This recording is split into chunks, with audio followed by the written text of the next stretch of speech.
Good evening to all of you. আজি আমি ADRE grade 3 আৰু গ্ৰেড 4 কাৰণে ইতিহাসৰ কেইখনমান গুৰুত্বপূৰ্ণ যুদ্ধৰ বিষয়ে আলোচনা কৰিম। সো ভাৰত ইতিহাসৰ মানে আমাৰ হিষ্ট্ৰী অফ ইণ্ডিয়া, ঠিক আছে, ইণ্ডিয়ান হিষ্ট্ৰী আমি কেইখনমান গুৰুত্বপূৰ্ণ যুদ্ধ, কোনখন যুদ্ধ কাৰ মাজত হৈছিলে, কেতিয়া হৈছিলে, কোনখন যুদ্ধৰ ফলাফল কি আহিলে, চুক্তি কেইখনমানৰ বিষয়ে আজি আমি এই ক্লাছটো আলোচনা কৰিম। আৰু মই ভাবোঁ এই ক্লাছটো আপোনালোক সকলোৰে কাৰণে অতি গুৰুত্বপূৰ্ণ ক্লাছ হ'ব গৈ আছে, ঠিক আছে। আৰু কাৰণ যুদ্ধৰ বিষয়ে আমাৰ প্ৰশ্ন দুইটা এক্সামতে অহা দেখা যাব, ঠিক আছে। সো আমি ষ্টাৰ্ট কৰিছোঁ আমাৰ আজিৰ ক্লাছটো। আৰু যিসকলে আমাৰ ক্লাছৰ PDF সমূহ পাব বিচাৰে তেওঁলোকে আমাৰ কি কৰিব, আমাৰ হোৱাটছআপ গ্ৰুপৰ লিংক মই ভিডিঅ'টো ডেছক্ৰিপশ্যনত দি দিম, তাত গৈ আপোনালোকে ডাউনলোড কৰি ল'লে আপোনালোকে সম্পূৰ্ণ তাতে PDF সমূহ পাব। যদি আৰু কোনোবাই 169 এটা পে' কৰিব খোজে তেন্তে আপোনালোকে আমাৰ এপ্লিকেশ্যনটো ডাউনলোড কৰি গোটেই এডিআৰই কোৰ্সটো মাত্ৰ 169 আপোনালোকে বাই কৰি ল'ব, আপোনালোকৰ সকলোৰে কাৰণে সুবিধা হ'ব, ঠিক আছে। সো আজি ক্লাছটো আমাৰ কিহৰ ওপৰত হ'ব, ইণ্ডিয়ান হিষ্ট্ৰী ৱাৰ্ছ এণ্ড বেটেলছ, ঠিক আছে। সো ৱাৰ আৰু বেটেলৰ ৰিলেটেড হ'ব কি আজি আমাৰ ক্লাছটো, ঠিক আছে। ওকে, সো আজি আমাৰ প্ৰথম কুৱেশ্যনটো আমি লৈছোঁ যে which battle mark the beginning of British colonial rule in India. কৈছে যে কোনখন যুদ্ধই ভাৰতত ব্ৰিটিছ ঔপনিৱেশিক শাসনৰ আৰম্ভণি কৰিছিলে। আমি সকলোৱে জানো যে ব্ৰিটিছসকল কেনেকৈ আহিছিলে। 16শ শতিকাত তেওঁলোকে এটা ট্ৰেড কোম্পানী গঠন কৰিছিলে ব্ৰিটিছ ইষ্ট ইণ্ডিয়া কোম্পানী নামেৰে। সেই কোম্পানীটো তোমাৰ শ্ল'লি এণ্ড গ্ৰেজুৱেলি ভাৰতত সোমাই লাহে লাহে তেওঁলোকে শাসন কৰিব ল'লে। দুই ধৰণে ব্ৰিটিছে ভাৰতত শাসন কৰিলে, ঠিক আছে। সো এই শাসন কাৰ্য কোনখন যুদ্ধৰ পৰা আৰম্ভ হ'ল। প্ৰথমতে ডাইৰেক্ট ব্ৰিটিছ আহিয়েতো শাসন কৰিব নোৱাৰিছিলে, ইয়াতো কোনোবা তেনেকুৱা শক্তি আছিলে যি আগৰ পৰা ইয়াত ৰুল কৰি আছিলে, ঠিক আছে। সো তেনেকুৱা কিবা এটা নহয় কিবা এটা যুদ্ধ হ'ব লাগিব, যিখন যুদ্ধৰ মূৰত ব্ৰিটিছৰ সাম্ৰাজ্যবাদৰ বিস্তাৰ ঘটিলে বা ব্ৰিটিছ ঔপনিৱেশিকৰ আৰম্ভ হ'ল। তাৰমানে ব্ৰিটিছৰ কলনিয়েল আৰম্ভ হ'ল ভাৰতত। তাৰ আগত তোমাৰ ব্ৰিটিছৰ কোনো ধৰণৰ পাৱাৰ নাছিলে, মাত্ৰ বিজনেছমেন হিচাপেহে ব্ৰিটিছ ভাৰতত আছিলে। সো এই প্ৰশ্নটো উত্তৰ হ'ব যে বেটেল অফ কি প্লাচি। বেটেল অফ প্লাচি মানে পলাশীৰ যুদ্ধ। পলাশীৰ যুদ্ধ কিয় হৈছিলে তাৰ আগৰ যদি আপোনালোকে জানিব খোজে তেতিয়া আমাৰ লিংক দিয়া আছে ডেছক্ৰিপশ্যনত, হিষ্ট্ৰী ফাউণ্ডেশ্যন কোৰ্স দিয়া আছে। সো মই এটা কথা খুব দৃঢ়ভাৱে বিশ্বাস কৰোঁ যে আপোনালোকে MCQ পঢ়িলে যিমান লাভ হয় ফাউণ্ডেশ্যন কৰিলে তাতকৈ 10 গুণ বেছি লাভ হয়। সো এইবিলাক কুৱেশ্যন MCQ যে মোৰ ফাউণ্ডেশ্যন ক্লাছত এভেইলেবল দি থোৱা আছে। সো এবাৰ আপুনি 50টা ভিডিঅ' ফাউণ্ডেশ্যন ক্লাছটো হিষ্ট্ৰী বাই মহন্ত ছাৰ বুলি চাৰ্চ কৰি চাই পেলাওক। ট্ৰাষ্ট মি যে আপুনি আপোনাৰ হিষ্ট্ৰী জীৱনত দুবাৰ পঢ়িব লগা কেতিয়াও নহয়। আৰু যদি মই মিছা কৈছোঁ আপুনি মোক কমেণ্টত ক'ব পাৰে, ঠিক আছে। সো এতিয়া হ'ল যে বেটেল অফ প্লাচি কেতিয়া হৈছিলে। বেটেল অফ প্লাচি 1757 চনত হৈছিলে। তোমাৰ ৰবাৰ্ট ক্লাইভ, ইষ্ট ইণ্ডিয়া কোম্পানীৰ ফালৰ পৰা ৰবাৰ্ট ক্লাইভ আছিলে আৰু ভাৰতৰ তোমাৰ কোন আছিলে, চিৰাজ উদ দৌলা আছিলে। ওকে, চিৰাজ উদ দৌলা কৈছিলে তোমাৰ বেংগলৰ নৱাব আছিলে।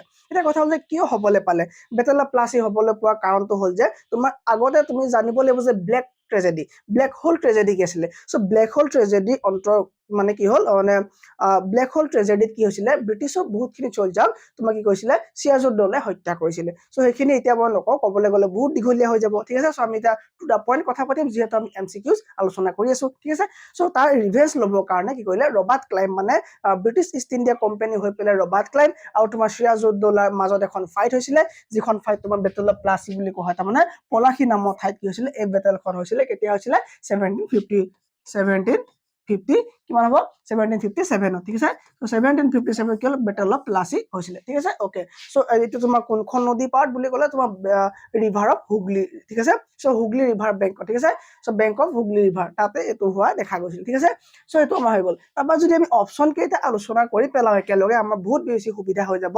বেটেল অফ পানিপত কেতিয়া হৈছিলে। পানিপত বুলি ক'লে আমি জানো নে পানিপতৰ আমাৰ 3খন যুদ্ধ আছে। পানিপতৰ প্ৰথম যুদ্ধ হৈছিল তোমাৰ 21 এপ্ৰিল 1526 চনত। কাৰ মাজত, বাবৰ আৰু ইব্ৰাহিম লোদীৰ মাজত। লোদী বংশৰ ৰজা আছিলে হয়নে, কোন, ইব্ৰাহিম লোদী আছিলে।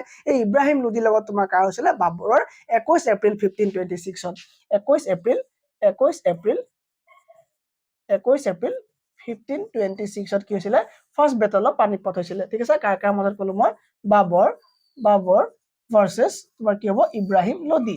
বাবৰ ভাৰ্চেছ ইব্ৰাহিম লোদী নামত তোমাৰ কি হৈছিলে, ফাৰ্ষ্ট বেটেল অফ পানিপতখন হোৱা দেখা গৈছিলে, ঠিক আছে। ওকে, সো এইখন তাৰপৰা তোমাৰ ছেকেণ্ড বেটেল, তাৰমানে দুখন বেটেল হৈছিলে। সো এইটো আনচাৰ আমি গম পালো যে battle of Plassey. Okay, so Panipat চাই আছো আমি। পানিপতৰ এখন ফাৰ্ষ্ট ৱাৰ, পানিপতৰ ছেকেণ্ড ৱাৰ কেতিয়া হৈছিলে, কাৰোবাৰ আইডিয়া, কাৰোবাৰ মনত আছে নে পানিপতৰ দ্বিতীয়খন যুদ্ধ কেতিয়া হৈছিলে। আৰু এই পানিপতৰ প্ৰথম যুদ্ধই তোমাৰ কি কৰিলে গম পোৱা নে, মোগলৰ শক্তি ভাৰতত ৰাইজ কৰি দিলে। মানে মোগল শক্তি বা মোগল প্ৰতিষ্ঠা হ'ল। কেতিয়াবা চলিলে মোগল ক'ব পাৰিবানে, 1526 পৰা 1858 লৈকে বা 1857 বুলি ক'ব পাৰা, ঠিক আছে। সো কি হ'ব তোমাৰ 1520 1526 পৰা 1857 মোগলে শাসন কৰিলে ক'ত ভাৰতত মোগল ৰাজ্য স্থাপন হ'ল কেতিয়াৰ পৰা ফাৰ্ষ্ট বেটেল অফ পানিপতৰ পৰা এইখিনি হৈ গ'ল নেক্সট তোমাৰ সেকেন্ড বেটেল অফ পানিপত তোমাৰ সেকেন্ড বেটেল অফ পানিপত কেতিয়া হ'ল সেকেন্ড বেটেল অফ পানিপত কেতিয়া হ'ল তোমাৰ সেকেন্ড বেটেল অফ পানিপত হোৱা দেখা গ'ল 1556 5 নৱেম্বৰৰ পৰা 1556 5 নৱেম্বৰ তোমাৰ হেমুৰ লগত কি হ'ল তোমাৰ আকবৰৰ এখন ফাইট হৈছিলে কেতিয়া গ'লো 1556 5 নৱেম্বৰ 1556 5 নৱেম্বৰ 1556 5 নৱেম্বৰ কাৰ মাজত হ'ল হেমু আৰু আকবৰ মানে সোলজাৰ্ছ অফ আকবৰ আছিল ঠিক আছে হেমু ভাৰ্চাছ সোলজাৰ্ছ অফ আকবৰ বা আকবৰ লিখিলো আবাৰ হৈ যাব ঠিক আছে এই দুজনৰ মাজত কি হ'ল তোমাৰ সেকেন্ড বেটেল অফ কি হোৱা দেখা গ'ল পানিপত হোৱা দেখা গ'ল কাৰোবাৰ কিবা ডাউট আছে এখিলেকে কোনবা কিবা ডাউট পাইছে নেক্সট আহিলে পানিপতৰ তৃতীয় যুদ্ধখনৰ বিষয়ে কোনোবাই কিবা ক'ব বিচাৰে নেকি পানিপতৰ তৃতীয় যুদ্ধ তোমাৰ 1761 14 জানুৱাৰী তাৰিখে হোৱা দেখা গৈছিলে যিখন তোমাৰ মাৰাঠাসকলৰ ঠিক আছে মানে এম্পায়াৰ অফ মাৰাঠা আৰু তোমাৰ কাৰ মাজত মহম্মদ শাহ আবদালিৰ লগত ঠিক আছে সো কেতিয়া ক'লো মই 1761 ঠিক আছে থাৰ্ড খন কেতিয়া হ'ল 1761 থাৰ্ড খন 1761 14 জানুৱাৰী আমাৰ ডেটটো ইমান ইম্পৰ্টেন্ট নহয় কিন্তু ইয়েৰটো বহুত বেছি ইম্পৰ্টেন্ট ঠিক আছে সো কাৰ মাজত হ'ল তোমাৰ মাৰাঠাসকলৰ মাজত মাৰাঠাসকলৰ লগত আৰু কোন মাৰাঠা আৰু মহম্মদ শাহ আবদালিৰ লগত মাৰাঠা এম্পায়াৰ ভাৰ্চাছ কোন হ'ব মহম্মদ শাহ আবদালি মহম্মদ শাহ আবদালি ঠিক আছে মহম্মদ শাহ আবদালিৰ মাজত হোৱা দেখা গৈছিলে ঠিক আছে সো আমাৰ এইখন হৈ গ'ল তাৰপৰা battle of boxer battle of boxer কৈছিলে তো বিহাৰত হৈছিলে এই বেটেল অফ বক্সাৰ তোমাৰ কাৰ মাজত হৈছিলে তোমাৰ 22 আৰু 23 অক্টোবৰ 1764 বেটেল অফ বক্সাৰ হৈছিলে আৰু ইয়াত তোমাৰ ব্ৰিটিছ ইষ্ট ইণ্ডিয়া কোম্পানীৰ ফালৰ পৰা হেক্টৰ মুনৰোৱে অংশগ্ৰহণ কৰিছিলে বা ফাইট কৰিছিলে কাৰ এগেইনষ্টত তোমাৰ মীৰ কাছিমৰ এগেইনষ্টত মীৰ কাছিম কৈছিলে বেংগলৰ নবাব আছিলে অকল তোমাৰ মীৰ কাছিমে নাছিলে মীৰ কাছিমে সহায় লৈছিলে তোমাৰ সুজাউদ্দৌলাৰ পৰা অৱধৰ নবাব হয়নে তাৰপৰা তোমাৰ শাহ আলম দ্বিতীয় কো আছিলে দিল্লী সালতান আছিলে ঠিক আছে সো এই তিনজনৰ লগত লগ লাগি পেলাই বক্সাৰ নামে ঠাইত কি হ'ল তোমাৰ 22 আৰু 23 অক্টোবৰ 1764 বেটেল অফ বক্সাৰ হোৱা দেখা গৈছিলে 22 আৰু 23 অক্টোবৰ তোমাৰ 1764 বেটেল অফ বক্সাৰ ওকে এই বেটেল অফ বক্সাৰ তোমাৰ কাৰ মাজত হৈছিলে ক'লো তোমাৰ হেক্টৰ মুনৰো আছিলে ব্ৰিটিছ সাইডৰ পৰা আছিলে হেক্টৰ মুনৰো ব্ৰিটিছ সাইডৰ পৰা হেক্টৰ মুনৰো ভাৰ্চাছ তোমাৰ কোন আছিলে মীৰ কাছিম আছিলে এই মীৰ কাছিমৰ লগ হিচাপে দিছিলে কোনে মীৰ কাছিমক লগ দিছিলে তোমাৰ তোমাৰ সুজাউদ্দৌলা আৰু তোমাৰ কোন আছিলে তোমাৰ দিল্লী সুলতান কোন আছিলে শাহ আলম দ্বিতীয় ওকে শাহ আলম দ্বিতীয় এই তিনজন মিলি পেলাই তোমাৰ এই হেক্টৰ মুনৰো অৰ্থাৎ ব্ৰিটিছ ইষ্ট ইণ্ডিয়া কোম্পানীৰ বিৰুদ্ধে ফাইট কৰিব লগা হৈছিলে আৰু ইয়াত তোমাৰ কোন জয়ী হৈছিলে ব্ৰিটিছ ইষ্ট ইণ্ডিয়া কোম্পানী জিকিছিলে আৰু এই যুদ্ধখন শেষ কেতিয়া হ'ল আৰু এই যুদ্ধখন শেষ তোমাৰ কিহেৰে হ'ল চুক্তি হয় কিয় গম পোৱা নাই সো যুদ্ধ এখন যেতিয়া হয় যুদ্ধখনৰ শেষত কেতিয়াবা কিছুমান চুক্তিৰ এখন যুদ্ধ সম্পন্ন বা শেষ কৰা হয় ঠিক তেনেদৰে এইখন যুদ্ধ বেটেল অফ বক্সাৰ এখন চুক্তিৰ দ্বাৰা শেষ কৰা হৈছিলে সেই চুক্তিখনৰ নাম আছিল ট্ৰিটি অফ এলাহাবাদ আৰু এখন তোমাৰ 1765 হৈছিলে সো ট্ৰিটি অফ এলাহাবাদ কেতিয়া হৈছিলে আমি এইটো পৰা আমি গম পাই গৈছো যে 1765 এখন ট্ৰিটি হৈছিলে সেই ট্ৰিটিখনৰ নাম আছিলে ট্ৰিটি অফ এলাহাবাদ এই এলাহাবাদ ট্ৰিটিখনৰ তোমাৰ কি আছিলে গম পোৱা নে এই এলাহাবাদ ট্ৰিটিখনত কোৱা হৈছিলে যে বেংগল বিহাৰ আৰু উৰিষ্যা এই তিনিটা দিৱানী ৰাইট মানে টেক্স কালেকশ্যনৰ পাৱাৰ ৰেভিনিউ কালেকশ্যনৰ পাৱাৰ সম্পূৰ্ণ ব্ৰিটিছৰ ওচৰত যাব ঠিক আছে সো এই গোটেই পাৱাৰটো লৈছিলে কোনে ট্ৰিটি অফ এলাহাবাদৰ অধীনত ব্ৰিটিছ ইষ্ট ইণ্ডিয়া কোম্পানীয়ে লৈছিলে ঠিক আছে so British East India company হৈ পেলাই হেক্টৰ মুনৰোৱে মীৰ কাছিম সুজাউদ্দৌলা ঠিক আছে আৰু তোমাৰ কোন শাহ আলম দ্বিতীয় মাজত এখন যুদ্ধ যিখন যুদ্ধ তোমাৰ কি বুলি কয় বেটেল অফ বাক্সা বুলি কোৱা হয় বেটেল অফ তালিকাত কেতিয়া আছিল গম পোৱা নে বেটেল অফ তালিকতা হয় না ওকে বেটেল অফ তালিকতা কেতিয়া আছিল বুলি ক'লে তোমাৰ বিজয়নগৰ এম্পায়াৰ ভাৰ্চাছ ডেকান চুলতানেট মানে হ'ল তোমাৰ সাউথৰ দক্ষিণ পাৰ্টৰ যিবোৰ চুলতানেট আছিলে মানে চুলতান আছিলে সেই চুলতানসকলৰ মাজত তোমাৰ বিজয়নগৰৰ মাজত এটা এম্পায়াৰ মাজত কি হৈছিল তোমাৰ যিখন যুদ্ধ হৈছিলে এখন তোমাৰ কি বুলি কয় তালিকতা বুলি কয় ঠিক আছে বেটেল অফ তালিকতা বুলি কয় আৰু এখন বেছি ইম্পৰ্টেন্ট নহয় কাৰণে মই বেছি এক্সপ্লেনেশ্যন নকৰো সো এই গোটেই কুৱেশ্যনটোৰ আনসাৰ কি হ'ল আমাৰ পলাশীৰ যুদ্ধ নেক্সট কুৱেশ্যন 6 নম্বৰ স্লাইড পাই গলো আমাৰ ইমান আগত কি আছিলে খালি আছিলে নেকি পাঁচ কি গলো ঠিকে আছে ওকে নেক্সট কোৱেশ্যন যে হালদিঘাটীৰ যুদ্ধ কাৰ কাৰ মাজত সংঘটিত হৈছিল the battle of Haldighati was photo between battle of Haldighati তোমাৰ আকবৰ আৰু মহাৰাণা প্ৰতাপ নে বাবু আৰু ৰাণা সাংগা নে হুমায়ুন আৰু শ্বেৰশ্বাহ ছুৰী নে ঔৰংজেব আৰু শিৱাজীৰ মাজত হৈছিলে চ' মই আনচাৰটো এক্সপ্লেনেশ্যন কৰাৰ আগতে আপোনালোকে কৰিব পজ কৰি আনচাৰটো কমেণ্টত লিখি ল'ব তাৰ পৰা আপোনালোকে ভিডিঅ'টো আকৌ এবাৰ প্লে কৰি ল'ব ঠিক আছে চ' এতিয়া কথা হ'ল যে তোমাৰ এইখন কোনটো হ'ব এইটো কমেণ্টৰ কাৰণে মই 10 ছেকেণ্ড টাইম এটা দিছোঁ আপোনালোকে টাইমটো লওক লিখি পেলাই কমেণ্টটো লিখি লওক তাৰ পৰা আমি ষ্টাৰ্ট কৰিছোঁ ওকে টাইমছ আপ মই এতিয়া কৰিছোঁ চ' এই যুদ্ধখন তোমাৰ কি হ'ল মানসিং ঠিক আছে তাৰমানে আকবৰৰ তাৰমানে মহাৰাণা প্ৰতাপৰ লগত তোমাৰ আকবৰৰ যুদ্ধ এখন হোৱা দেখা গৈছিলে এখন তোমাৰ কি হয় হালদিঘাটী যুদ্ধ বুলি কোৱা হয় ঠিক আছে চ' হালদিঘাটী যুদ্ধ কাৰ কাৰ মাজত হৈছিলে আকবৰৰ মহাৰাণা প্ৰতাপৰ মাজত হৈছিলে এখন তোমাৰ 18 জুন 1576 হোৱা দেখা গৈছিলে এই মহাৰাণা প্ৰতাপ কৈ আছিলে মহাৰাণা প্ৰতাপ তোমাৰ মেৱাৰৰ ৰজা ঠিক আছে মেৱাৰৰ ৰজা ওকে চ' কিমান বুলি ক'লো মই চাওঁতো 1576 15 জুন 1576 টো ইম্পৰ্টেণ্ট হয় 1576 টো ইম্পৰ্টেণ্ট হয় ঠিক আছে ওকে এটা কথা হ'ল স্যাৰ বাবু আৰু ৰাণা সাংগাৰ মাজত ক'ৰবাত যুদ্ধ হৈছিলে নেকি য়েছ বাবৰ আৰু ৰাণা সাংগাৰ মাজতো যুদ্ধ এখন হোৱা দেখা গৈছিলে যিখন তোমাৰ বেটেল অফ খানোৱা বুলি কয় কি বুলি কয় বেটেল অফ খানোৱা এই যে আমি যে কৈছিলো যে পানী পিয়া খানা খায়া চান দেখা ঘাৰ গেয়া হয়নে সেইটো ট্ৰিক আছিলে আমি আৰু গোটেই ট্ৰিক মতে আমাৰ গোটেই হিষ্ট্ৰী ক্লাছত গোটেই যুদ্ধখিনি চিৰিজ দিয়া আছে একবাৰ চাই ল'ব আপুনি হিষ্ট্ৰী ক্লাছখিনি তেতিয়া আপোনাৰ আৰু কোনো ধৰণৰ ডাউটছ নাথাকে আৰু হিষ্ট্ৰীত ঠিক আছে চ' কি হ'ব তোমাৰ বেটেল অফ খানোৱা 16 মাৰ্চ 1527 16 মাৰ্কাৰটো বেয়া হৈছে অলপ 16 মাৰ্চ 1527 ঠিক আছে চ' কি হৈছিলে বেটেল অফ খানোৱা এই বেটেল অফ খানোৱা তোমাৰ কি হৈছিলে বি অপশ্যনৰ এইটো আনচাৰ কি হ'ব battle of Khanwa okay battle of Khanwa ঠিক আছে কাৰ কাম হৈছিলে তোমাৰ বাবু আৰু ৰাণা সাংগাৰ মাজত হৈছিলে ছাৰ চি অপশ্যনত যে আছে হুমায়ুন আৰু শ্বেৰশ্বাহ ছুৰীৰ মাজত কিবা যুদ্ধ হৈছিলে নে য়েছ হুমায়ুন আৰু শ্বেৰশ্বাহ ছুৰীৰ মাজতো এখন যুদ্ধ হৈছিলে তোমাৰ যিখন যুদ্ধ কোৱা তোমাৰ বেটেল অফ চৌচা শুনিছা নামটো battle of Chausa 26 June 1539 26 June 1539 okay 26 June 1539 26 June 1539 কি যুদ্ধ ছাৰ বেটেল অফ চৌচা কি হ'ব বেটেল অফ চৌচা এই বেটেল অফ চৌচা তোমাৰ কাৰ কামত হৈছিলে বুলি ক'লো মই চি অপশ্যন শুদ্ধ ঠিক আছে চ' চি অপশ্যন কি হুমায়ুন আৰু শ্বেৰশ্বাহ ছুৰীৰ মাজত হৈছিলে চ' এই গোটেই এণ্টায়াৰ কুৱেশ্যনটোৰ আনচাৰটো কি হ'ব বুলি ক'লে কি হ'ব আনচাৰটো মই দি থোৱা আছে হয়নে চ' আকবৰ এণ্ড মহাৰাণা প্ৰতাপ এই কুৱেশ্যনটো আনচাৰ ঠিক আছে কিন্তু বাকীকেইটা মই এলাবৰেট কৰি দিছোঁ তোমালোকক চ' 26 জুন 1539 বেটেল অফ চৌচাত কাৰ কাৰ মাজত ফাইট হৈছিলে হুমায়ুন আৰু শ্বেৰশ্বাহ ছুৰী কেতিয়াবা আমাৰ বেটেলৰ ডেটটো নিদিবও পাৰে বেটেল কাৰ কাৰ মাজত ফাইট হৈছিলে নিদিবও পাৰে ডাইৰেক্ট দিব যে আমুক মানুহ দুজনৰ মাজত এই বেটেলখন ফাইট হৈছিলে তুমি ক'ব লাগে যে কোন দুজন তাৰমানে কোনখন বেটেল তেওঁলোকে ফট কৰিছিলে তেওঁলোকে মানে কোনখন বেটেল দে ফট ওকে ঠিক আছে ছাৰ এইটো হৈ গ'ল ডি অপশ্যন ঔৰংজেব এণ্ড শিৱজী ঔৰংজেব আৰু শিৱাজীৰ মাজত ফাইট য়েছ হৈছিলে তোমাৰ বেটেল অফ পুৰন্দৰ ঠিক আছে চ' বেটেল অফ পুৰন্দৰ কেতিয়া 1665 বেটেল অফ পুৰন্দৰ হৈছিলে তাত তোমাৰ কোনে ফাইট কৰিছিলে ঔৰংজেব যেন শিৱাজীয়ে ফাইট কৰিছিলে হয় না শিৱাজী কি হয় battle of Purandar D option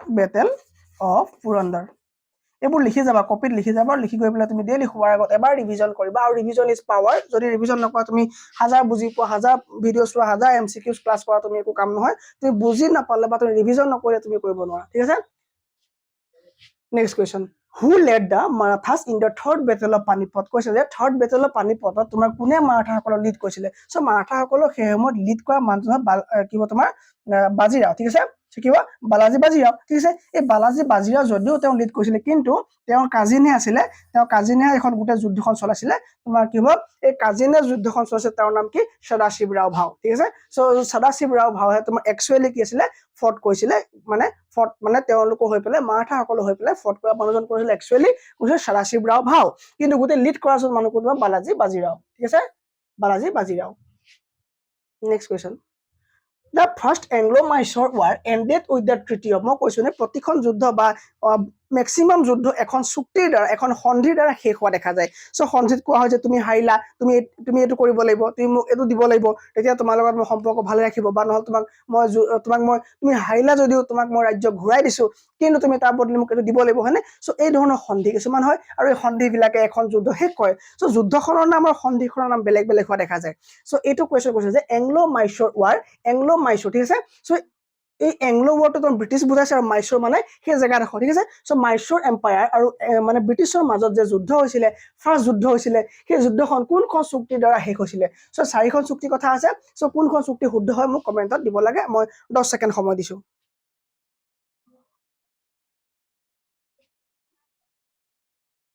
চ' শুদ্ধ আনচাৰটো কি হ'ব? ইয়াৰ শুদ্ধ আনচাৰটো হ'ব মাদ্ৰাছ। কি হ'ব? Treaty of Madras. Okay, so' treaty of Madras কি হৈছিলে? কাৰণ বেটেল যিখন প্ৰথম বেটেল হৈছিলে, প্ৰথম বেটেল কেতিয়া হৈছিলে তোমাৰ 1767 পৰা 1769, ঠিক আছে। 1767 পৰা 1769 ভিতৰত কি হৈছিলে? ফাৰ্ষ্ট বেটেলখন হৈছিলে Anglo Mysuru. Anglo Mysuru first battle, Anglo Mysuru first battle, ঠিক আছে। এই এংলো মাইচুৰ ফাৰ্ষ্ট বেটেলখন তোমাৰ কি হ'ল? শান্তি তাৰমানে যিখন সন্ধি হৈছিলে, এই যুদ্ধখন অন্ত পৰিবৰ কাৰণে যিখন সন্ধি হৈছিলে, সেইখনক কোৱা তোমাৰ ট্ৰিটি অফ মাদ্ৰাছ বুলি কয়। কি বুলি কোৱা হয়? Treaty of Madras. Treaty of Madras. এই ট্ৰিটি অফ মাদ্ৰাছ কৰি পেলাই এই চুক্তিখন কৰি পেলাই কি হৈছিলে? এই যুদ্ধখন শেষ কৰা হৈছিলে, ঠিক আছে। আৰু এই চুক্তিখন কৰিছিলে কোনে? তোমাৰ ব্ৰিটিছ ইষ্ট ইণ্ডিয়া কোম্পানী আছিলে আৰু কিংডম অফ মাইচুৰ আছিল, ঠিক আছে। আৰু তাত কি হ'ল? তোমাৰ এই চুক্তিখন কৰা হ'ল। ত' কি হ'ল? British East India company versus কোন আছিলে? Kingdom of Mysuru. Kingdom of Mysuru, তাৰমানে মাইচুৰৰ এম্পায়াৰ, ঠিক আছে। মাইচুৰৰ এম্পায়াৰ। এই দুটা পাৰ্টিৰ মাজতে এখন চুক্তি হ'ল আৰু চুক্তিখন শেষ হোৱাৰ পাছতে কি হ'ল? ট্ৰিটি অফ মাইচুৰ কৰাৰ পাছতে কি হ'ল? তোমাৰ ফাৰ্ষ্ট যুদ্ধখন সমাপ্ত ঘটিছিলে। চ' এতিয়া কথা হ'ল যে ছাৰ কেতিয়াবা আহিব পাৰে যে ট্ৰিটি অফ চালবাই কি? ট্ৰিটি অফ চালবাই কি বুলি ক'লে আমাৰ প্ৰশ্ন কি হ'ব? আৰু এইটো কুৱেশ্যনৰ আনচাৰটো মই চিনটো দি লৈছোঁ, নহ'লে খেলি মেলি হ'ব তোমালোকৰ, ঠিক আছে। চ' ট্ৰিটি অফ চালবাই কি? ট্ৰিটি অফ চালবাই কেতিয়া হৈছিলে? এই ট্ৰিটি অফ চালবাই তোমাৰ কি বুজায়? ট্ৰিটি অফ চালবাই তোমাৰ কি হয়? তোমাৰ ফাৰ্ষ্ট এংলো মাৰাঠা ৱাৰ। এইখন আছিলে Mysuru war, Maratha war. First Anglo মানে চোৱা, ব্ৰিটিছে সকলো জাতি, সকলো কিংডম, ঠিক আছে, সকলো এম্পায়াৰ লগতে ফাইট কৰিলে। চ' প্ৰতিখনৰ নাম আছে। চ' এতিয়া আমি যিখন চালো এখন মাইচুৰ, আৰু এতিয়া যিখন চাইছো, যিখন তোমাৰ চালবাই হ'ল, চালবাই কাৰ লগত হ'ল? এংলো মাৰাঠাসকলৰ মাজত হোৱা প্ৰথমখন যুদ্ধৰ শেষ, ঠিক আছে। 17 মে 1782, 17 মে 1782 এইখন কি হয়? তোমাৰ ট্ৰিটি অফ চালবাই। ট্ৰিটি অফ চালবাই মতে কি হ'ল? তোমাৰ ফাৰ্ষ্ট এংলো মাৰাঠা ৱাৰ, মাৰাঠাসকলৰ মাজত যে যুদ্ধ হৈছিলে তেওঁলোকৰ, এই এংলো মাৰাঠা ৱাৰৰ কি হ'ল? তোমাৰ চুক্তিখন কি নাম? ট্ৰিটি অফ চালবাই কৰি পেলাই এই যুদ্ধখন সমাপ্তি ঘটোৱা হৈছিলে, ঠিক আছে। আৰু সেই সময়ত পেছোৱা কোন আছিলে? মাৰাঠাসকলৰ পেছোৱা বুলি কয়। পেছোৱা মানে ৰজা বুলি ক'ব পাৰা তুমি, ঠিক আছে। চ' মাৰাঠাসকলৰ পেছোৱা সেই সময়ত আছিলে মাধৱৰাও দ্বিতীয়। কোন আছিলে? মাধৱৰাও দ্বিতীয়। সেই সময়ত কোন আছিলে? মাধৱৰাও দ্বিতীয়। মাধৱৰাও দ্বিতীয় was the Peshwa during that period of time, ঠিক আছে। Okay sir, treaty of Mangalore কি হয়? লেট মি ৰাফ। ট্ৰিটি অফ মেংলোৰ কি হয়? ট্ৰিটি অফ মেংলোৰ কেতিয়া হৈছিলে? চ' এইখনতো কোনোবা এখন যুদ্ধ এখনৰ শেষৰ কাৰণে হ'ব লাগিব। চ' ট্ৰিটি অফ মেংলোৰ তোমাৰ কেতিয়া হৈছিলে? চুলতান টিপু চুলতান হৈছে নামটো। টিপু চুলতান আৰু ব্ৰিটিছ ইষ্ট ইণ্ডিয়া কোম্পানীৰ ফালৰ পৰা এইখন চুক্তি হোৱা দেখাইছিলে। চ' ব্ৰিটিছ ইষ্ট ইণ্ডিয়া কোম্পানী আৰু টিপু চুলতানৰ মাজত এখন চুক্তি হৈছিলে, যিখন চুক্তি তোমাৰ কি বুলি কোৱা হয়? ট্ৰিটি অফ মেংলোৰ বুলি কোৱা হয়। এইখন তোমাৰ ছেকেণ্ড যিখন এংলো মাইচুৰ ৱাৰ আছিলে, ছেকেণ্ড এংলো মাইচুৰ ৱাৰখন ষ্টপ হোৱাৰ পাছত এইখন চুক্তি কৰা হৈছিল, ঠিক আছে। 11 মাৰ্চ কি হ'ব? 1784।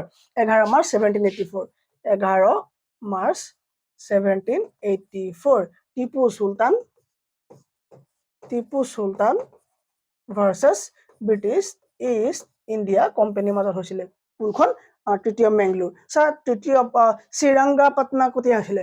ছাৰ, ট্ৰিটি কি? শ্ৰীৰংগাপাটনা তোমাৰ 1792 হৈছিলে। থাৰ্ড এংলো মাইচুৰ যে ৱাৰ আছিলে, সেই থাৰ্ড এংলো মাইচুৰখন ৰখাবৰ কাৰণে ইয়াত তোমাৰ কৰ্ণৱালিছৰ লগত তোমাৰ টিপু চুলতানৰ চুক্তি হৈছিল, ঠিক আছে। চ' টিপু চুলতান আৰু কোন আছিলে ইয়াত? Tipu Sultan versus Cornwallis. Lord আমাৰ কাৰণে নহয়, সিহঁতৰ কাৰণে লৰ্ড, ঠিক আছে। কৰ্ণৱালিছৰ মাজত কি হৈছিলে? তোমাৰ ট্ৰিটি অফ শ্ৰীৰংগাপাটনম হৈছিলে। Next question. Sir, revolt of 1857 was also known as, তলৰ কোনটো ৰিভল্ট অফ 1857 বুলিও ক'ব পাৰি, ঠিক আছে। 1857 চনৰ বিদ্ৰোহ কি নামেৰেও জনা গৈছিলে? চিপাহী বিদ্ৰোহ হয়নে? হয়। The first battle of war of Indian independence, Bharat স্বাধীনতাৰ প্ৰথম যুদ্ধ হয়, আকৌ কেলে নহয়? ইণ্ডিয়ান ৰেবিলিয়ন অফ 1857 হয়। তাৰমানে ওপৰৰ গোটেইকেইটা হয়। তাৰমানে ওপৰৰ গোটেইকেইটা হয় option D is the correct answer ঠিক আছে সো চিপাহী বিদ্ৰোহ কেতিয়া হৈছিলে 1857 কিয় হ'ব লগা হৈছিলে কাৰণ তোমাৰ বহুতখিনি তাত কাৰণ আছে মেজৰ কাৰণ বহুতখিনি আছে মই আগৰ ভিডিঅ আলোচনা কৰিছো তোমালোকে তাত চাই ল'বা কিন্তু তাৎক্ষণিক কাৰণটো আছিলে ইমিডিয়েট কজ আছিলে ইন্ট্ৰডাকশ্যন অফ এনফিল্ড ৰাইফল এই ইন্ট্ৰডাকশ্যন অফ এনফিল্ড ৰাইফলত কোৱা হৈছিলে যে তাৰ ৰিউমাৰ ওলোৱা হৈছিলে যে গৰুৰ গাহৰি চৰ্বি দি পেলাই বন্দুকৰ গুলিত ভৰাই থোৱা হয় এটা লুব্ৰিকেণ্ট কৰিবৰ কাৰণে সো এইটো ডাঙৰ ৰিউমাৰ হৈছিলে মংগল Pandey was the first martyr of that particular revolt okay so revolt আৰু war মাজত কি ডিফাৰেন্স আছে মই আগৰ ক্লাছত এইবোৰ ডিসকাস কৰি ৰাখিছো তোমালোকে চাই ল'বা next which Mughal emperor was defeated in the battle of Karnal তলৰ কোনজন মুঘল এম্পায়াৰ হাৰ মানিব লগা হৈছিল বা হাৰিছিল হয়নে এই কোৱেশ্চনটো আনসাৰ কি মোহাম্মদ শাহ কি আনসাৰ মোহাম্মদ শাহ এজন কি হৈছিল হাৰিছিল কাৰ লগত হাৰিছিল মোহাম্মদ শাহ কব মানে কাৰ লগত মোহাম্মদ শাহ হাৰিছিল আৰু মোহাম্মদ শাহ কো আছিল মুঘল আছিল হয়নে 5 সেকেন্ড আনসাৰ দিব কাৰণে টাইম দিছো যিসকলে ফাউন্ডেশন ক্লাস কৰিছে তেওঁলোকৰ কাৰণে এই কোৱেশ্চন কিটা দিবলে কোনো টান হোৱা নাই হয়নে সো মোহাম্মদ শাহৰ লগত তাৰ ফাইট আছিলে তোমাৰ নাদিৰ শাহ আছিলে কিমান চনত 1739 কোন আছিলে ভাৰতলৈ নাদিৰ শাহ আছিলে আৰু নাদিৰ শাহৰ লগত এখন বেটেল হৈছিলে কাৰ মোহাম্মদ শাহ আৰু এই মোহাম্মদ শাহৰ লগত কাৰ নাদিৰ শাহৰ লগত আৰু ইয়াত তোমাৰ মুঘল সম্পূৰ্ণ পৰাজয় বৰণ কৰিছিলে আৰু নাদিৰ শাহ কৈছিলে পাৰ্চিয়ান ৰুলাৰ নাদিৰ শাহ জয়লাভ হৈছিল ঠিক আছে সো মোহাম্মদ শাহ হাৰিছিলে কাৰ হাতত পাৰ্চিয়ান ৰুলাৰ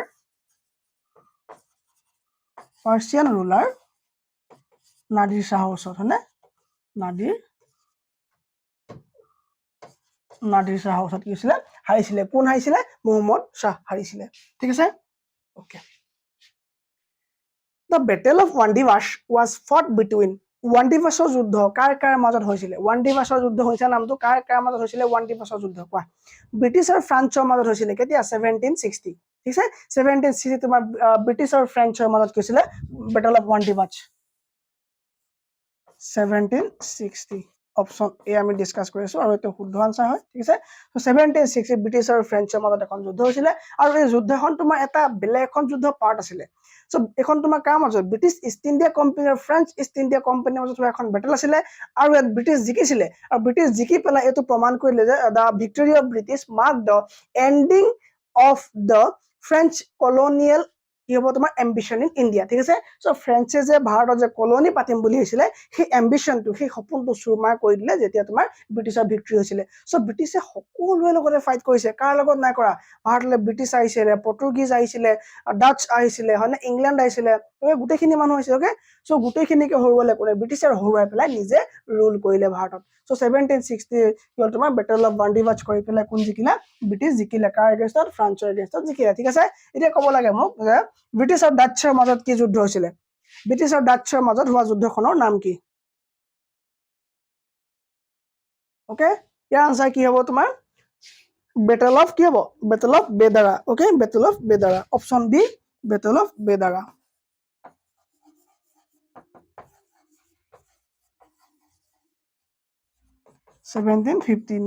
ওকে 1759 তোমাৰ বেটেল অফ বেদাৰ আৰু এই বেদাৰা বেটেলত তোমাৰ ডাচ সকলক যিবোৰ হলেণ্ডৰ মানুহ আছিল সিহঁতক ডাচ বুলি কোৱা হয় আৰু ডাচ সকলক সম্পূৰ্ণৰূপে হৰুৱাইছিলে কোনে ব্ৰিটিছে সো ডাচ সকল কি হৈছিল হাৰিছিলে ঠিক আছে ওকে তাৰপৰা option C sir British and পৰ্তুগীজৰ মাজত যুদ্ধখন নাম কি ব্ৰিটিছ আৰু পৰ্তুগীজৰ মাজত যুদ্ধখন নাম কি কমেন্ট কৰিবানে কোনোবাই এটো আনসাৰ মোক কমেন্ট কৰা যে ব্ৰিটিছ আৰু পৰ্তুগীজৰ মাজত কি হৈছিল আৰু ব্ৰিটিছ আৰু মাৰাঠাসকলৰ মাজত হোৱা যুদ্ধখনৰ নাম কি এটা মোক কমেন্ট কৰিব লাগিব ঠিক আছে মই নকওঁ next question which battle established Mughal rule in India মুঘলক কোনখন যুদ্ধৰ দ্বাৰা মানে কোনখন যুদ্ধৰ দ্বাৰা মুঘল সকল কি হল ভাৰত প্ৰতিষ্ঠা লাভ কৰিলে আমি জানো যে first battle of Panipat okay first battle of পানিপতৰ দ্বাৰা মুঘল সকলে কি হল ভাৰতত এস্টাবলিশ কৰিলে যিখন তোমাৰ 1526 ত হৈছিল বাবৰ আৰু ইব্ৰাহিম লোডিৰ মাজত হৈছিল লোডি বংশ তোমাৰ শেষ হৈছিল আৰু বাবৰ তোমাৰ এস্টাবলিশ কৰিছিল মুঘল সাম্ৰাজ্য বা মুঘল ৰুল প্ৰথমবাৰৰ কাৰণে ভাৰতত আৰম্ভ হৈছিল ঠিক আছে ওকে বেটল অফ চৌচা মই আগৰ কোৱেশ্চনত ডিসকাস কৰি দিলো খানুৱা ক্লাছত মই ডিসকাস কৰি দিলো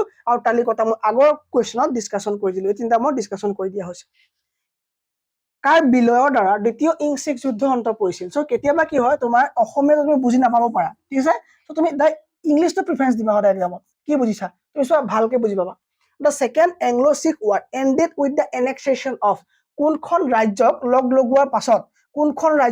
লগোৱাৰ পাছত তোমাৰ যেটো তোমাৰ বেটেল আছিল তোমাৰ যেটো ওয়াৰ আছিল কাৰ মাজত এংলো-শিখ ওয়াৰ আছিল সেই এংলো-শিখ ওয়াৰখন শেষ হৈছিল কোনখনক তোমাৰ এনেক্স কৰাৰ পাছত মানে লগ লগোৱাৰ পাছত ঠিক আছে সো তোমাৰ আমি জানিব লাগিব যে এই এংলো শিখ ওৱাৰ কেতিয়া হৈছিলে আৰু কোন পৰাজয় হৈছিলে সো এংলো শিখ ওৱাৰ চলিছিলে 1840 এংলো শিখ হয় ওকে সো এংলো শিখ ওৱাৰ চলিছিলে 1848 ৰ পৰা 49 ৰ ভিতৰত 1848 ৰ পৰা 1849 ৰ ভিতৰত কেতিয়াৰ পৰা 1849 ৰ ভিতৰত শিখসকলৰ পৰাজয় হৈছিলে শিখসকল হাৰিছিলে হয় না শিখসকল হাৰিছিলে আৰু তোমাৰ পাঞ্জাবক কি কৰিলে ব্ৰিটিছ ইষ্ট ইণ্ডিয়া কোম্পানীয়ে পাঞ্জাবক এনেক্স কৰিলে okay Punjab was annexed by British East India Company ঠিক আছে সো ব্ৰিটিছ ইষ্ট ইণ্ডিয়া কোম্পানীৰ দ্বাৰা পাঞ্জাবক কি কৰা হল লগ লগাই লোৱা হল কাৰ লগত ব্ৰিটিছৰ লগত লগ লগাই লোৱা হল ঠিক আছে ওকে নেক্সট কোৱেশ্চনটো কৈ দিছো লাষ্ট কোৱেশ্চন এটো হ'ব হু was the British commander at the Battle of Plassey British commander কোন আছিল মই কৈছিলো যে ৰবাৰ্ট ক্লাইভ আছিল কোন আছিল ৰবাৰ্ট ক্লাইভ হয় ওকে সো পলাশী যুদ্ধত ৰবাৰ্ট ক্লাইভ আছিল তোমাৰ এই ক্লাইভৰ এই যুদ্ধৰ পাছৰ পৰাই ডমিনিয়ন হৈ গল বেংগলত ঠিক আছে সো বেংগলত দপদপনি বাঢ়ি গল ব্ৰিটিছৰ 1757 ৰ পৰা আৰম্ভ কৰি কি হল তোমাৰ ব্ৰিটিছৰ ডমিনিয়ন বেংগলত আৰম্ভ হৈ গল ঠিক আছে যদি ক্লাছটো ভাল পালে আপোনালোকে শেয়াৰ এটা কৰি দিবটো নাপাহৰিব আৰু যদিহে কেনেবাকৈ আপোনালোকে কোৰ্সটো লম বুলি ভাবে মাত্ৰ 169 পে কৰিবলৈ একো যাতে এই হেজিটেশন ফিল নকৰে আপুনি 169 পে কৰি পেলাই আমাৰ সম্পূৰ্ণ কোৰ্সটো আমাৰ বিদ্যা কোচিং কিতাপৰ নামৰ এপটোৰ পৰা বাই কৰি ল'ব সাবস্ক্ৰাইব কৰি ৰাখিব থ্যাংক ইউ ভেৰি মাচ